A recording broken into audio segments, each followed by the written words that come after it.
Hi friends, welcome to session 2 और आज हम करेंगे कॉम्बिनेशन।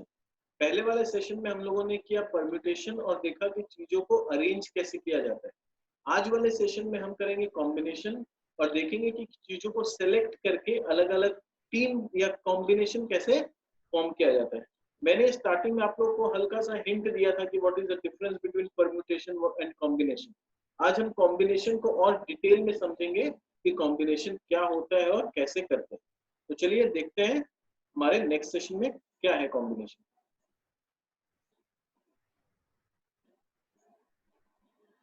तो अब यहाँ पर क्या है, कॉम्बिनेशन किसे कहते हैं हम लोग शुरू में भी देखे थे। कॉम्बिनेशन का हमारा फॉर्मूला होता है NCR, that is n factorial by n minus r factorial into r factorial.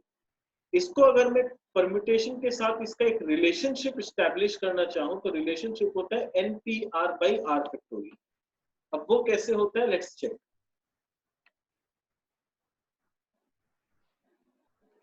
ठीक है, तो सपोज 10C4 करना है मुझे, तो 10C4 फॉर्मूला वाइज क्या हो गया, 10 factorial by 10 minus 4 factorial into 4 factorial. तो इसको जब हम सॉल्व करते हैं तो आता है 10 factorial by 6 factorial into 4 factorial. तो हम लोग क्या करेंगे, 10 into 9 into 8 into 7 into 6 factorial कर देंगे, divide by 6 factorial into 4 factorial. ठीक है, तो 6 फैक्टोरियल कट गया, तो अल्टीमेटली आंसर कितना आया, 10 into 9 into 8 into 7 divide by 4 factorial. ये आ गया। अब अगर इसको हम परम्यूटेशन के साथ रिलेशनशिप देखें, 10P4 निकालें, तो 10P4 क्या होता है, 10 फैक्टोरियल बाई 10 माइनस 4 फैक्टोरियल। तो 10 हो गया 10 into 9 8 7 into 6 factorial divide by 6 factorial. ये कट गया, तो बचा क्या, 10 इंटू 9 इंटू 8 इंटू 7। तो परम्यूटेशन बचा था 10 इंटू 9 इंटू 8 इंटू 7 और ये कॉम्बिनेशन बचा 10 9 8 7 डिवाइड बाई 4। तो अगर ये NPR है तो इसको हम NPR बाई R फैक्टोरियल बोल सकते हैं। तो वही रिलेशनशिप का मैं बात कर रहा हूँ कि परम्यूटेशन और कॉम्बिनेशन में इस तरह से ये रिलेशनशिप बन जाता है। ठीक है, अब देखिए क्यों, कुछ बेसिक चीज हमें पता होना चाहिए जब हम कॉम्बिनेशन करना स्टार्ट करते हैं। तो ये चीज बार बार हमारे सामने आएगा और ये हमें याद हो तो हमारे लिए ज्यादा बेटर है, बार बार इसे कैलकुलेट करना पॉसिबल नहीं। तो few things to be learned, that is NC1 is always 1। तो सपोज अगर मैं बोलूं 5C1 तो 5C1 हमेशा 5 आएगा, 6C1 6, 8C1 8, 11C1 11, इस तरह से। NC0 is always 1। जैसे हम लोग इंडिसेस में पढ़ते थे anything to the power 0 is 1, यहाँ पर भी एनीथिंग C0 is 1। यानी 10C0 बोलूं तो भी 1, 15C0 बोलूं तो भी 1, 17C0 बोलूं तो भी 1। और तीसरा NCN is always 1, यानी 5C5 is 1, 7C7 is 1, 2C2 is 1, 3C3 is 1। समझ में आया? अब पहला थ्योरम, ये थ्योरम नहीं है, ये थ्योरम नाम मैंने अपने नोट्स में दिया है, बुक्स में ऐसा कुछ नहीं मिलेगा आप लोग को। ये थ्योरम मैंने इसलिए दिया है क्योंकि ये सब जो कैलकुलेशन हम यहाँ सीखेंगे, जो कंसेप्ट हम यहाँ पर सीखेंगे, उस कंसेप्ट के बेसिस पे सम्स पूछे जाएंगे। तो ये थ्योरम करके मैंने इसको अपने मटेरियल में, मैंने अपने नोट्स में इसको इस तरह से प्रेजेंट किया है ताकि आप लोग को याद रहे सम्स करते समय कि एक्चुअली कौन सा थ्योरम का लॉजिक या कंसेप्ट इस सम में अप्लाई हो रहा है। ठीक है, तो कहला क्या है, जैसे NC0 plus NC1 plus NC2 plus NC3 ऐसे करके अगर मुझे NCN तक प्लस करना पड़े तो या तो मैं कॉम्बिनेशन का फॉर्मूला लगा के एक एक करके निकाल निकाल के प्लस कर सकता हूं, या फिर इसका ऑल टुगेदर एक टोटल होता है जिसको बोलते हैं 2 टू द पावर n। ठीक है, दूसरा है अगर NC0 को अगर हम यहां से हटा दें तो स्टार्ट कहां से करेंगे, NC1 से। तो फिर क्या हो जाएगा, हम लोग को पता है एनीथिंग C0 is 1 यहाँ पर पढ़े, तो एक्चुअली हमने क्या किया, इस NC0 को उठा के यहाँ भेज दिया, NC0 को उठा के हमने राइट साइड में भेज दिया, तो NC0 क्या हो जाता है, 1 हो जाता है। तो NC1 से जब हम स्टार्ट करते हैं, यहाँ से स्टार्ट करते हैं काउंटिंग, तो ये उधर जाके -1 हो जाता है। तो इसलिए ये एक दूसरा फॉर्मूला के जैसे बन जाता है कि NC1 से लेके अगर हम NCN तक प्लस करें तो 2 to the power n-1।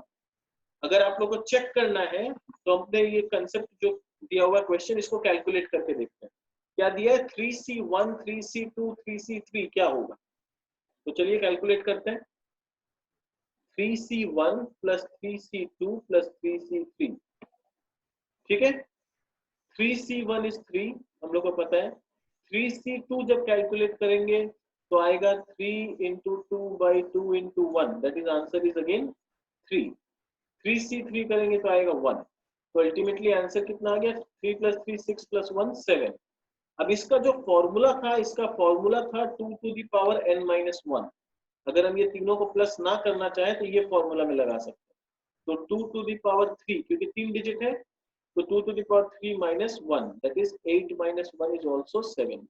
तो जो यहाँ आंसर आया वही यहाँ पर भी आंसर आ गया, ठीक है। इस तरह से ये थ्योरम अप्लाई होता है। सिमिलरली आप लोग चेक कर लो दूसरा वाला जो मैंने दिया है 5C0 से लेके 5C5 तक प्लस करके चेक करो क्या होता है। तो अपने फॉर्मूला के हिसाब से ये आंसर आना चाहिए 2 to the power 5 that is 32। Check करो सबको निकाल के कि 32 आता है या नहीं आता। अब आता है कि ये जो पहला थ्योरम का हम लोग कंसेप्ट सीखे ये अप्लाई कैसे होगा, किस तरह से क्वेश्चन पूछे जाएंगे। तो क्वेश्चन कैसा आएगा देखो, you have 5 friends, in how many ways can you invite number 1 any number of friend for your birthday party। यानी आपके पास 5 दोस्त है, आपको कुछ लोगों को बर्थडे पार्टी में इनवाइट करना है।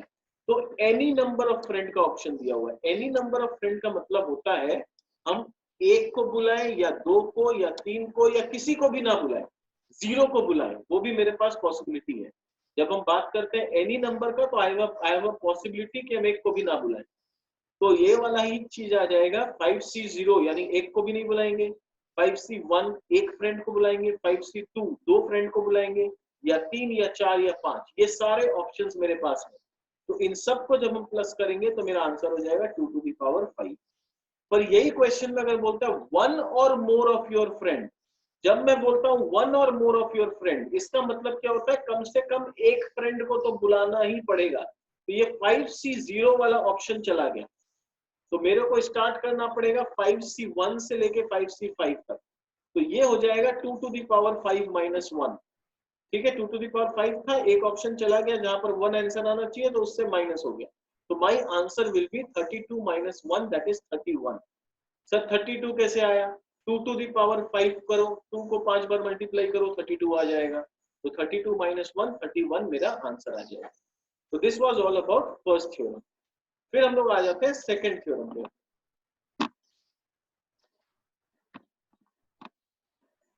सेकंड थ्योरम क्या बोल रहा है, सेकंड थ्योरम बोलता है number of combination when few things are alike.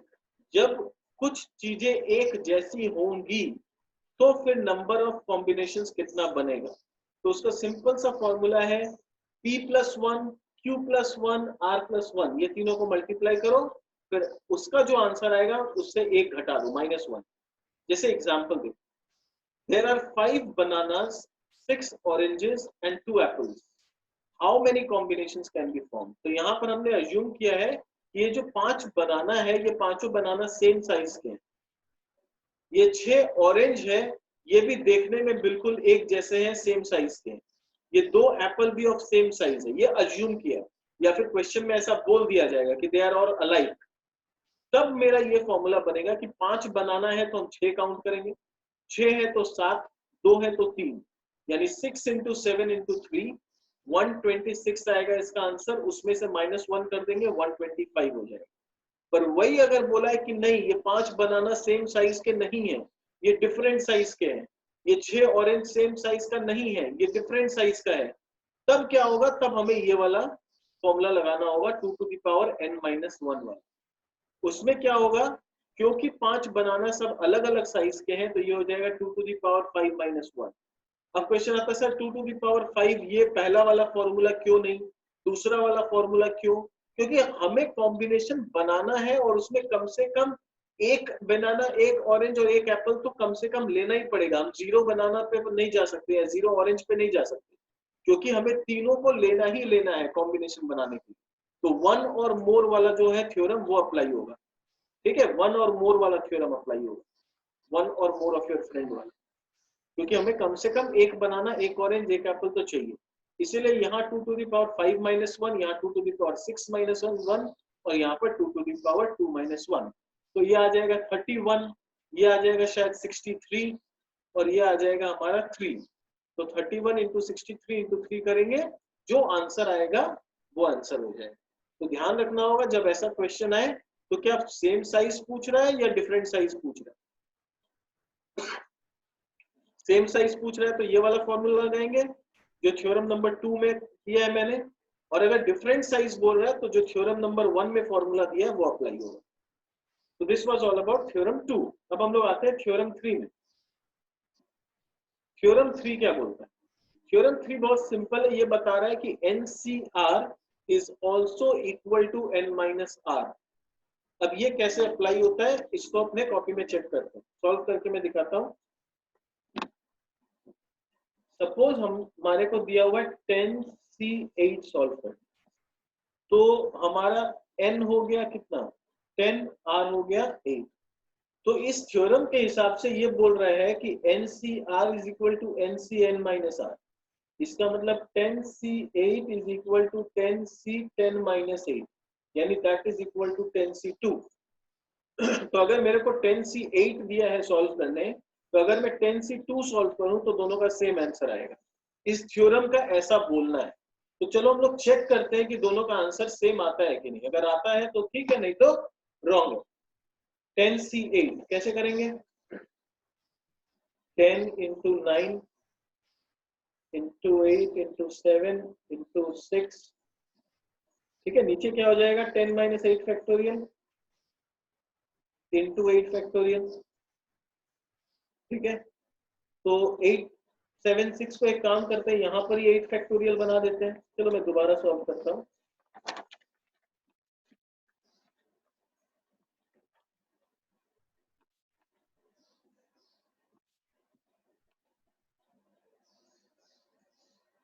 यहाँ पर ध्यान से देना, हम लोग क्या प्रूफ कर रहे हैं 10C8 क्या 10C2 आता है कि नहीं चेक कर रहे हैं।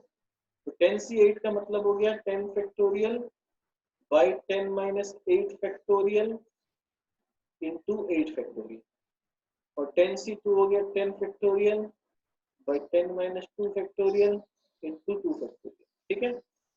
तो 10 factorial by 2 factorial into 8 factorial ये आ गया, और ये कितना आ गया 10 factorial by 8 factorial into 2 factorial ये आ गया। तो यहीं से समझ में आ गया कि दोनों का आंसर सेम आएगा, ठीक है। ऊपर 10 नीचे 2 और 8, ठीक है। तो इसका मतलब हम लोग का जो थ्योरम है कि NCR is equal to NCN minus R, ये एब्सोल्युटली राइट थ्योरम, एकदम परफेक्ट है और एब्सोल्युटली राइट। तो नेक्स्ट टाइम से जब हमें 10C2 10C8 निकालने बोला जाए, जैसे 10C9 निकालने बोला, तो हम क्या करेंगे 10C1 कर देंगे इसको, और हम लोग को पता है NC1 is equal to N, तो 10C1 इज इक्वल टू 10। कितना आसान हो जाएगा हमारे लिए ये काम करना। तो ये वाला थ्योरम हमें बहुत हेल्प करेगा और इसके मदद से हम लोग निकाल सकते हैं फटाफट कैलकुलेशन। और एक चीज नोट करना है कि इन दोनों अगर डिनोमिनेटर को हम प्लस करें 9 और 1 को, तो इससे हम लोग को n का वैल्यू मिल जाता है, ठीक है। तो नेक्स्ट टाइम अगर क्वेश्चन ऐसा है कि NC9 is equal to NC2 और बोलेगा फाइंड n, तो हम लोग का n क्या हो जाएगा, n हो जाएगा 9 प्लस 2 दैट इज 11। यानी नीचे वाला दोनों को अगर हम प्लस करते हैं तो हमें n का वैल्यू मिल जाता है। तो n हो जाएगा 9 प्लस 2 दैट इज 11, ठीक है। समझ में आ गया कैसे ये वाला को अप्लाई करते हैं? तो वही चीज यहाँ पर लिखा हुआ है, देखो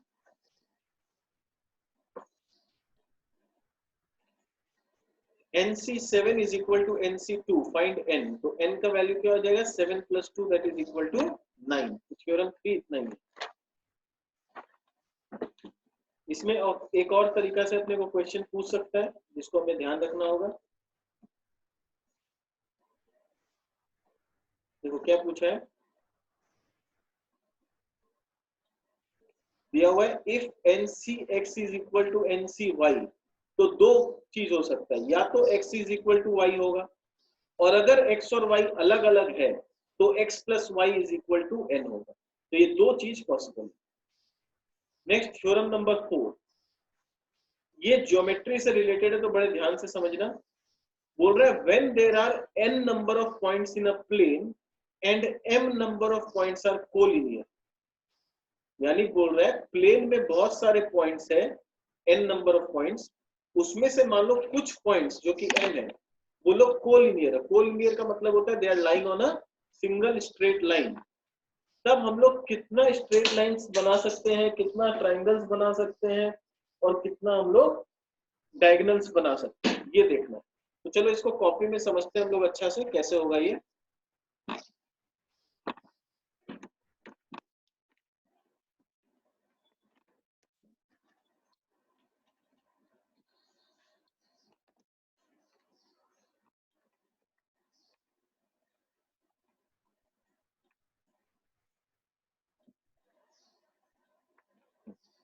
चलो देखते हैं।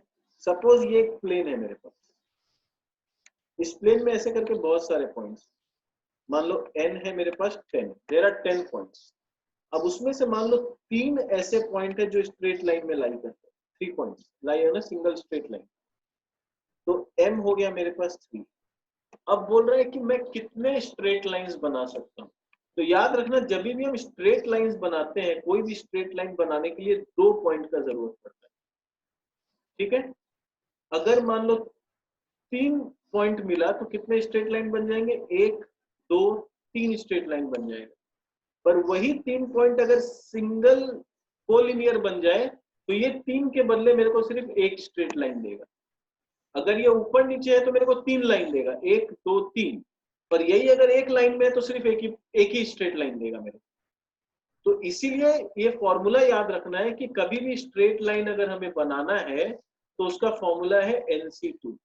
जितना मेरे पास पॉइंट्स होगा उतना C2 स्ट्रेट लाइन बनाया जा सकता है। पर अगर वो पॉइंट कोलिनियर हो गया तो उतना NC2 स्ट्रेट लाइंस हमें नहीं मिलेगा, यानी माइनस हो जाएगा। तो इस केस में 10 पॉइंट टोटल है मेरे पास, तो टोटल पॉसिबिलिटी है 10C2। पर क्योंकि 3 पॉइंट कोलिनियर है तो वो लोग मेरे को नंबर ऑफ स्ट्रेट लाइन ज्यादा नहीं दे पाएगा, सिर्फ एक ही दे पाएगा। तो हम उसको माइनस कर देते हैं, -3C2। और उसके बदले वो लोग मेरे को एक स्ट्रेट लाइन दे पाएगा तो हम +1 कर देते हैं। तो इससे क्या हुआ, मेरा स्ट्रेट लाइंस बनाने का जो फॉर्मूला है वो बन जाता है NC2 माइनस MC2 +1। यानी 10 टोटल पॉइंट्स थे तो total possibility 10C2, NC2 is equal to 10C2। उसमें से 3 पॉइंट स्ट्रेट लाइन में थे, तो जब वो लोग स्ट्रेट लाइन में होता है तो मेरे को ऐसा 3 लाइन सेक्रीफाइस करने के बदले एक लाइन मिलता है। तो 3C2 हम सेक्रीफाइस किए, उसके बदले मिला 1, तो -MC2 +1। ये हो गया टोटल स्ट्रेट लाइन। अब आते हैं ट्राइंगल्स में। तो ट्राइंगल बनाने के लिए मेरे को 3 अलग अलग पॉइंट चाहिए। तो जब 3 पॉइंट होगा तो एक ट्राइंगल बनेगा। तो 3 पॉइंट मतलब n अगर मेरा 10 है तो कितने ट्राइंगल्स हम बना सकते हैं, 10C3। क्योंकि ट्राइंगल बनाने के लिए 2 नहीं 3 पॉइंट का जरूरत पड़ता है, तो 10C3। उसमें से अगर मान लो ये तीनों एक ही स्ट्रेट लाइन में हो जाए तो मेरे को एक भी ट्राइंगल नहीं मिलेगा, I will lose all the triangle. तो यानी मेरा इसका फॉर्मूला हो जाता है NC3 माइनस MC3। इसमें +1 नहीं होगा क्योंकि ये पूरा ट्राइंगल लूज हो गया, एक भी ट्राइंगल नहीं मिला मेरे को। तो अपने केस में आंसर जो आएगा वो आंसर आ जाएगा 10C3 माइनस 3C3। ठीक है, 10 पॉइंट था तो कितना पॉसिबल ट्राइंगल बना सकते थे, 10C3। जिसमें 3 पॉइंट अगर स्ट्रेट लाइन में है, कोलिनियर है, तो कितना माइनस हो जाएगा, 3C3 माइनस हो जाएगा। फिर आता है नंबर ऑफ डायगोनल्स कितना बन सकता है। नंबर ऑफ डायगोनल्स का फॉर्मूला होता है, डायगोनल्स बन सकता है NC2 माइनस n, इतना डायगोनल्स बन सकता है।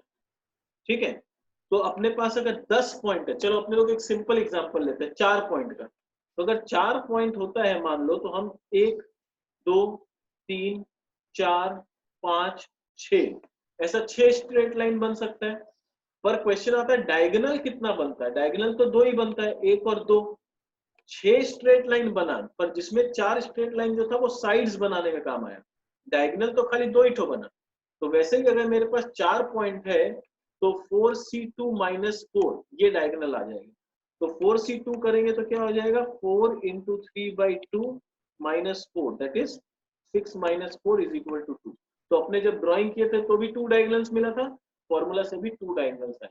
तो डायगोनल निकालने का तरीका है nc2 माइनस n, यानी जितना पॉइंट होगा उतना पहले उसमें कितना स्ट्रेट लाइंस बन सकता है वो देखेंगे, तो nc2 और माइनस n कर देंगे जो नंबर ऑफ साइड्स बनाने में काम आता है। क्लियर डायगोनल्स कैसे बनता है? अब नोट्स में एक बार पढ़ लेते हैं।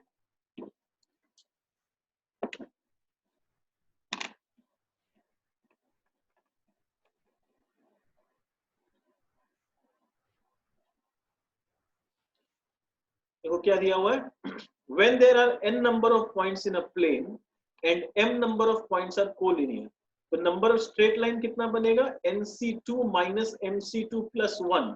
तो इसको एज अ फॉर्मूला हम लोग को याद रख लेना है, तो अपने डायरेक्टली फॉर्मूला में पुट करके आंसर निकाल लेंगे। नंबर ऑफ ट्राइंगल्स कितना बनेगा, nc3 माइनस mc3, और नंबर ऑफ डायगोनल्स कितना बनेगा, nc2 माइनस n। अब इसको क्वेश्चन को घुमा के कैसे पूछेगा, बोल रहा है in a party there are 10 couples, party में 10 कपल आए हैं, how many handshakes will be made, कितना हैंडशेक्स हो सकता है। तो हैंडशेक करने के लिए क्या होगा कि टोटल 2 लोगों का जरूरत है, जैसे स्ट्रेट लाइन बनाने के लिए 2 लोग चाहिए, हैंडशेक करने के लिए भी 2 लोग चाहिए। तो टोटल कितना हैंडशेक हो सकता है, 20c2, 10 कपल्स यानी 20 लोग हैं, तो 20 लोग सब एक दूसरे से हाथ मिलाएंगे तो 20c2 बनेगा। ठीक है, अब बोल रहा है if everyone shakes hand with everyone else except their spouse, तो एक्सेप्ट देयर स्पाउस यानी 10 कपल है तो 10 हैंडशेक्स नहीं होगा। अगर अपने हस्बैंड से या अपने वाइफ से हाथ नहीं मिलाते हैं तो 10 कपल है तो 10 handshakes will not be there. तो 20c2 में 10 हैंडशेक्स को माइनस कर दो, तो 20c2 आएगा हम लोग का 190 माइनस 10, 180 हैंडशेक्स होंगे। तो देखो यही वाला जो हम लोग ट्राइंगल और स्ट्रेट लाइन के लॉजिक से पढ़ रहे हैं वो एक्चुअली क्या हुआ, इस तरह से कहानी में कन्वर्ट होके आया। तो हम लोग को मेंटली प्रिपेयर्ड रहना पड़ेगा विद कंसेप्ट, हमारा कंसेप्ट क्लियर होना चाहिए, कहानी कुछ भी बनाया जा सकता है। तो डोंट गेट एक्साइटेड कि कहानी में कैसे आ गया, हम लोग तो ट्राइंगल पढ़े थे, स्ट्रेट लाइन पढ़े थे, हैंडशेक क्या हो गया। अपने को लॉजिक लगाना होगा, जैसे स्ट्रेट लाइन बनाने के लिए 2 पॉइंट चाहिए वैसे हैंडशेक करने के लिए 2 लोग चाहिए। तो जो लॉजिक स्ट्रेट लाइन का है वही लॉजिक हम लोग का यहाँ पर लग जाएगा। पर ये फॉर्मूला देखो डायरेक्टली अप्लाई नहीं हुआ है, ऐसे ब्लाइंडली मत लगा देना। यहाँ पर नंबर ऑफ हैंडशेक स्पाउस के साथ 10 है, हम काउंट कर सकते हैं, तो कोई फॉर्मूला यहाँ पर नहीं लगेगा, सीधा 20c2 में 10 हैंडशेक्स को माइनस कर देंगे।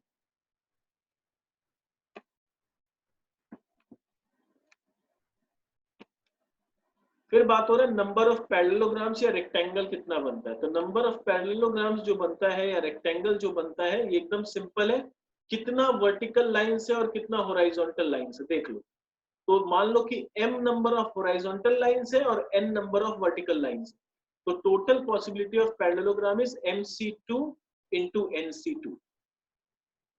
ठीक है, कितना पॉसिबिलिटी है, mc2 into nc2।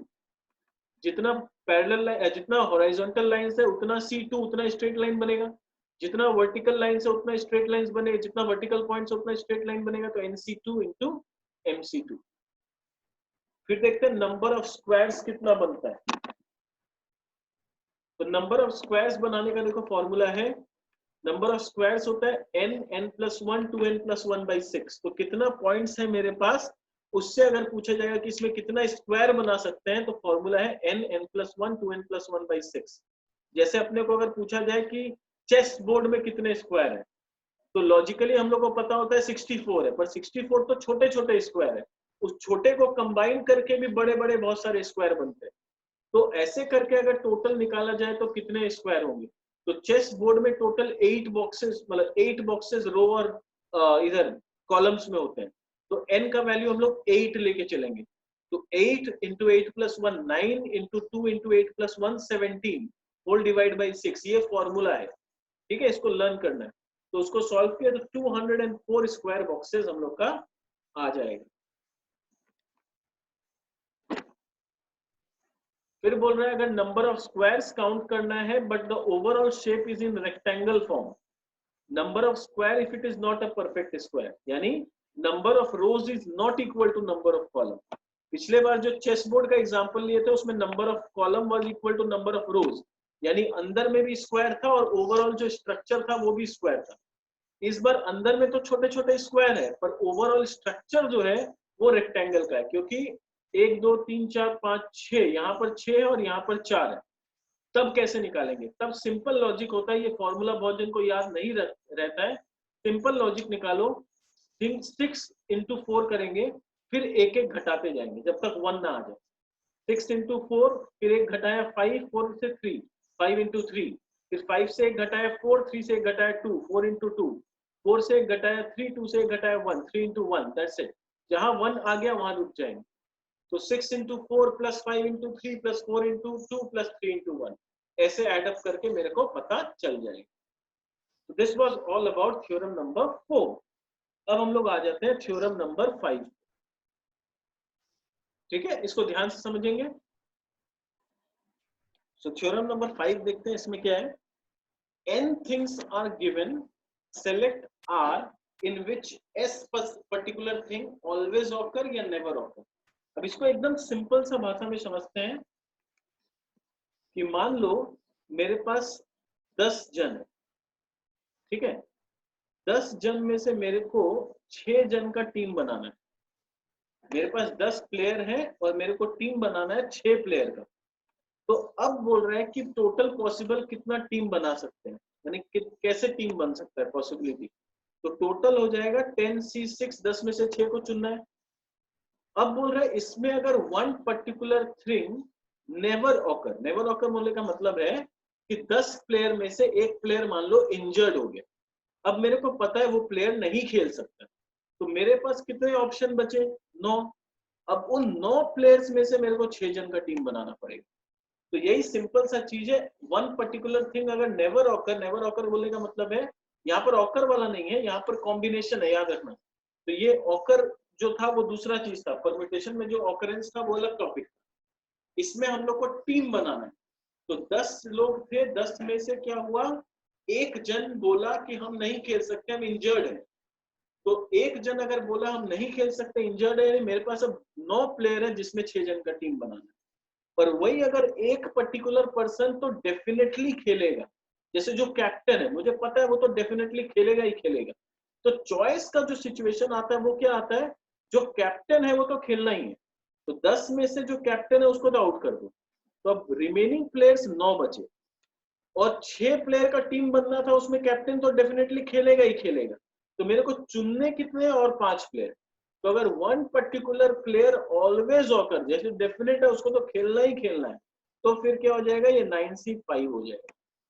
तो वही फॉर्मूला दिया हुआ है कि टोटल अगर NCS है, तो अगर वन पर्टिकुलर नेवर ऑकर है तो हो जाएगा n-1CS, और अगर वन पर्टिकुलर ऑलवेज ऑकर है तो n-1CS-1।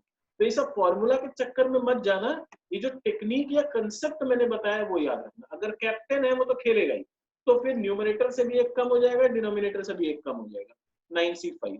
पर मान लो एक प्लेयर है जो इंजर्ड हो गया, जो नहीं खेल सकता, तो वो खाली न्यूमरेटर से माइनस होगा, डिनोमिनेटर में तो 6 जन का टीम बनाना ही है, तो होंगे 9c6 करना।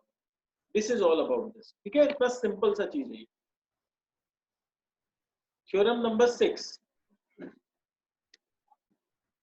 ये वाला क्वेश्चन बहुत आता है एग्जाम में, इसीलिए इसको एकदम ध्यान से समझना। इन how many ways can you select 4 letters from the word mathematics, यानी मैथमेटिक्स वर्ड से 4 लेटर हम कैसे ढूंढ सकते हैं। तो मैथमेटिक्स वर्ड को अगर हम ब्रेक करते हैं तो मेरे को 2 ठो M मिलता है, 2 ठो A मिलता है, 2 ठो T मिलता है, और HEICS हमें अलग अलग एक एक करके इंडिविजुअली मिलता है। तो मेरे पास पेयर्स हो गए 3 ठो और इंडिविजुअल हो गए 6 ठो। अब मेरे को 4 लेटर सेलेक्ट करना है। तो पॉसिबिलिटी क्या है, या तो हम 2 पेयर सेलेक्ट कर सकते हैं तो भी 4 लेटर मिल जाएगा, 4 अल्फाबेट। 2 पेयर अगर सेलेक्ट करते हैं तो मेरे पास 3 पेयर है, तो 3 में से 2 पेयर सेलेक्ट करना है, यानी 3c2 दैट इज 3। ये एक ऑप्शन है मेरे पास। सेकंड ऑप्शन मेरे पास क्या है कि मैं एक पेयर सेलेक्ट करूं और 2 इंडिविजुअल सेलेक्ट करूं।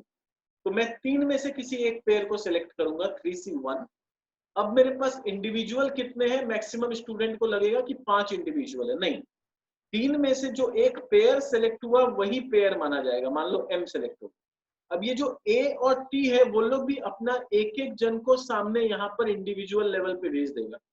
तो 5 तो यहाँ और इसका एक एक काउंट करके 7 मेरे पास इंडिविजुअल हो गए। अगर मैंने M वाले पेयर को सेलेक्ट किया तो एक A है, एक T है और ये 5, 7 इंडिविजुअल्स हो गए। तो 7C2, तो 3C1 इंटू 7C2, ये 1 पेयर एंड 1 डिफरेंट हो गए। फिर तीसरा ऑप्शन मेरे पास है कि मैं ऑल 4 डिफरेंट ले लूं।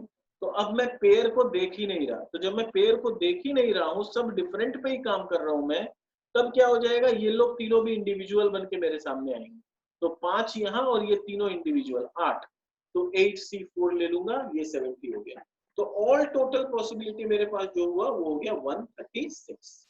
ये सम को बहुत ध्यान से करना और एक बार अच्छा से इसको देख लो, ठीक है, क्योंकि ये सम बहुत बार आता है एग्जाम। ऐसा नहीं है कि मैथमेटिक्स बोल के ही आएगा, कोई और वर्ड बोल देगा। टेक्निक का बात कर रहा हूँ। डोंट लर्न दिस सम कि सर आंसर 136 याद कर ली, डोंट लर्न, ठीक है ना। नेक्स्ट थ्योरम नंबर 7, बोट वाला। बोट का कंसेप्ट क्या है और इसको कैसे अप्लाई करते हैं। बोल रहे देयर आर 8 सेलर्स, 8 जन है जो बोट चला सकते हैं, out of which 2 are bow specialist and 3 are stroke specialist। तो 2 जन है जो बो है, यानी जो ऐसे मतलब सामने की तरफ वो पतवार को चला सकते हैं, और 3 जन स्ट्रोक है, यानी जो पीछे की तरफ पतवार को चला सकते हैं।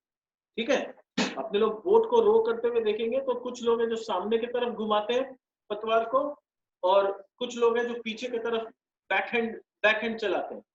तो स्विमिंग भी जैसे तुम लोग देखो, कुछ लोग सामने की तरफ सामने स्विमिंग करते हैं, कुछ लोग बैक स्विमिंग करते हैं बैक वाला में, वैसे ही होता है बोट में भी। तब इसमें 2 जन बो में स्पेशलिस्ट है, 3 जन स्ट्रोक में स्पेशलिस्ट। बोल रहा है how many ways can you select 4 sellers on each side. तो ईच साइड में हम 4 सेलर्स को कैसे सेलेक्ट कर सकते हैं। ठीक है, तो इसको कैसे करेंगे, मेरे पास ठीक है, तो बोट वाला सम में देखो क्या बोल रहा है, 2 जन बो स्पेशलिस्ट है और 3 जन स्ट्रोक स्पेशलिस्ट है, और हमें एक साइड में 4 जन को बैठाना है। तो इसका ये फॉर्मूला थोड़ा सा हमें याद रखना पड़ेगा, n माइनस ए माइनस बी, यानी n कितने थे, टोटल 8 जन थे, जिसमें माइनस ए माइनस बी यानी 5 लोग स्पेशलिस्ट लोग हैं, तो उन लोगों को तो अपना अपना जगह में बैठना ही है। बचा मेरे पास बाकी 3 लोग जो जनरल है, यानी जो ऑलराउंडर टाइप के लोग हैं, तो वो हो जाएगा 3।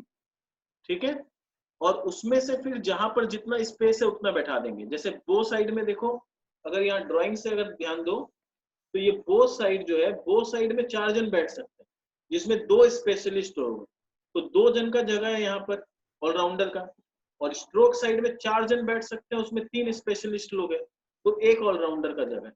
तो क्या होगा, बो साइड में क्या हो जाएगा, बो साइड में 3C2 बैठ जाएगा और स्ट्रोक साइड में 3C1 हो जाएगा, यानी ऑलराउंडर 3 है, तो 3 में से 2 ऑलराउंडर बो साइड में बैठ जाएगा, एक ऑलराउंडर स्ट्रोक साइड में बैठ जाएगा। इनटू जो फॉर्मूला दिया हुआ है n-2 फैक्टोरियल का स्क्वायर, ये जो दिया हुआ है n-2 फैक्टोरियल का स्क्वायर, तो क्या कर देंगे n-2 यानी n/2, सॉरी n-2 मैं बार बार शायद बोल रहा हूँ, n/2 फैक्टोरियल का स्क्वायर, यानी 8 जन है तो 4 में डिवाइड करना है, तो यानी 4 फैक्टोरियल का स्क्वायर हो जाएगा। तो यहाँ पर 4 फैक्टोरियल इंटू 4 फैक्टोरियल, और यहाँ पर 4 फैक्टोरियल इंटू 4 फैक्टोरियल। तो यहाँ पर क्या है, थोड़ा सा फॉर्मूला का खेला है, ये फॉर्मूला याद रखना होगा। टेक्निक जो याद रखना है वो इतना ही याद रखना है। फिर क्योंकि 8 जन है और मेरे को 4 में डिवाइड करना है, तो इंटू 4 फैक्टोरियल का स्क्वायर। ठीक है, समझ में आया बोट वाला सम कैसे करना है। Now coming to next topic, committee. Again एक वेरी पॉपुलर वेराइटी है और इससे बहुत क्वेश्चन आता है एग्जाम में। कमिटी में क्या होता है, जैसे बोल रहे हैं out of 4 girls and 5 boys a committee of 5 member is to be formed. तो 4 लड़की है 5 लड़का है, 5 मेंबर का कमिटी बनाना है। तो 5 मेंबर का कमिटी बनाना है, उसमें कंडीशन क्या है, so that there has to be 3 girls and 2 boys. तो सिंपल सा एकदम लॉजिक है, 4 लड़की है उसमें से 3 लड़की चाहिए 4C3, 5 लड़का है उसमें से 2 लड़का चाहिए 5C2। तो 4c3 into 5c2, that's it, एकदम सिंपल, कोई कॉम्प्लिकेशन नहीं है। 4 में से 3 लड़की चाहिए 4c3, 5 में से 2 लड़का चाहिए 5c2। अब जो बोल रहा है सेकंड पार्ट, वो बोल रहा है कम से कम 2 लड़की होनी चाहिए, यानी हम 2 लड़की ले सकते हैं, 3 लड़की ले सकते हैं या 4 लड़की ले सकते हैं। तो अगर हम 2 लड़की लेते हैं तो 5 जन का टीम बनाना है तो 3 लड़का का जरूरत पड़ेगा, यानी लड़का यहाँ पर बैलेंसिंग फिगर है। लड़की कितना लेना है वो देख लो, उसके बाद लड़का कितना आएगा वो बैलेंसिंग फिगर हो जाएगा। 5 जन चाहिए हमको, तो 2 लड़की लेंगे तो 3 लड़का, तो 4c2 इंटू 5c3। 3 लड़की लेंगे तो 2 लड़का का जरूरत पड़ेगा, 4c3 इंटू 5c2। और अगर चारों लड़की ले लेंगे तो सिर्फ एक लड़का का जरूरत पड़ेगा, that is 4c4 into 5c1। इनको कैलकुलेट कर देंगे 105 आ जाएंगे। क्यों किया ऐसा? क्योंकि बोला था एटलीस्ट 2 गर्ल। एटलीस्ट 2 गर्ल का मतलब होता है कम से कम 2 लड़की चाहिए, तो उससे ज्यादा है तो ज्यादा ले लेंगे पर उससे कम नहीं, मिनिमम 2 गर्ल्स आर रिक्वायर्ड, यानी ग्रेटर देन इक्वल टू 2 या उससे ज्यादा। तो मेरे पास 4 लड़की है तो हम 2 लड़की ले सकते हैं, 3 ले सकते हैं या 4 ले सकते हैं। अब ये थर्ड वाला, थर्ड में बोल रहे हैं Miss C refuse to serve if Mister D is a member, यानी इनडायरेक्टली वो लोग बोलना चाह रहे हैं कि मिस सी और मिस्टर डी साथ में काम नहीं करेंगे। तो जैसे हम लोग टोटल माइनस टुगेदर करके नॉट टुगेदर निकालते थे, यहाँ भी वही कंसेप्ट है। पहले देखते हैं कि अगर वो लोग साथ में काम करते हैं तो क्या होगा, और फिर देखें कि टोटल पॉसिबिलिटी क्या था और साथ में काम करने से जो आएगा दोनों को माइनस कर देंगे। टोटल पॉसिबिलिटी हम लोग को पता है 4c3 इंटू 5c2 था, तो ये तो टोटल हम लोग लिख दिए। टुगेदर का मतलब हुआ, मान लो लड़की लोग में मिस सी कैप्टन है, जो हम लोग एग्जांपल दिए थे कैप्टन वाला, और लड़का लोग में मिस्टर डी कैप्टन है। तो 4 में से 3 प्लेयर को चुनना था। अब ये लोग कैप्टन है तो बचा क्या, लड़की लोग में 3 में 2 चुनेंगे क्योंकि मिस सी तो आएगी, और लड़का लोग में मिस्टर डी आएगा तो 5 में से 2 चुनना था, उसके बदले 4 में से 1 को चुनेंगे। तो यहाँ 3c2 इंटू 4c1 हो गया। ये टुगेदर, टुगेदर मतलब एक तरफ मिस सी रहेगी, एक तरफ मिस्टर डी रहेगा ही रहेगा। तो टोटल माइनस टुगेदर कर देंगे तो आ जाएगा कि अगर मिस सी और मिस्टर डी साथ में काम नहीं करेंगे तो सिचुएशन कहां जाएगा। अब हम लोग आते हैं हमारा next theorem, division of groups. अब इसको भी अच्छा से समझते हैं क्या है इसमें। डिवीजन ऑफ ग्रुप में क्या होगा, if n given things are to be divided into groups PQR, n number of things है, उसको अलग अलग ग्रुप में डिवाइड करना है। तो अब दो तरह से क्वेश्चन आएगा, in how many ways can 12 boys be divided into 3 groups. तो 12 लड़का है, उनको 3 ग्रुप में डिवाइड करना है। तो 3 ग्रुप में इक्वल डिवाइड होगा तो 4-4 लड़का होगा एक एक ग्रुप में। तो 12 फैक्टोरियल भाई, पहला ग्रुप में 4 लड़का, दूसरा ग्रुप में 4, तीसरा ग्रुप में 4, तो 4 फैक्टोरियल 4 फैक्टोरियल 4 फैक्टोरियल। और 3 ग्रुप जो बना वो ग्रुप आपस में इंटरचेंज हो सकता है। अब क्योंकि ग्रुप आपस में इंटरचेंज हो सकता है इसीलिए इंटू 3 फैक्टोरियल हुआ, क्योंकि 3 ग्रुप, मान लो ए बी सी नाम का 3 ग्रुप बना, वो ग्रुप आपस में बोलेगा नहीं हम तो ग्रुप बी बनेंगे, या तो बोलेगा हम तो सी बनेंगे, तो वो ग्रुप आपस में 3 फैक्टोरियल वे में अरेंज हो सकता है। ठीक है, तो इसीलिए जब भी ग्रुप में डिवाइड करना होगा तो ये 3 फैक्टोरियल अलग से, 3 फैक्टोरियल हमेशा नहीं, मतलब जितने ग्रुप है उतना से डिवाइड करना पड़ेगा। पर वही चीज देखो यहाँ पर मैंगो को लेके समझाया, how many ways can 12 mangoes be distributed among 3 boys.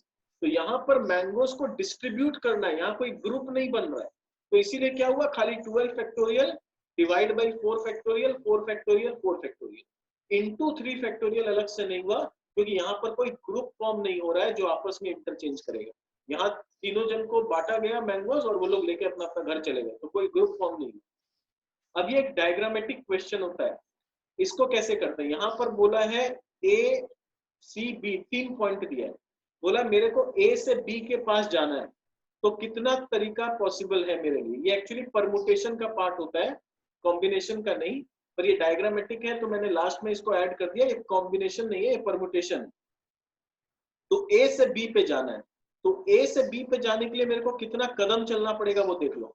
अगर मैं ऐसे जाऊं, सपोज 1 2 3 4 5 6 7 8, कैसे भी मैं जाऊंगा 8 कदम चलना पड़ेगा। 1 2 3 4 5 6 7 8, तो 8 कदम चलना पड़ेगा, इसलिए 8 फैक्टोरियल।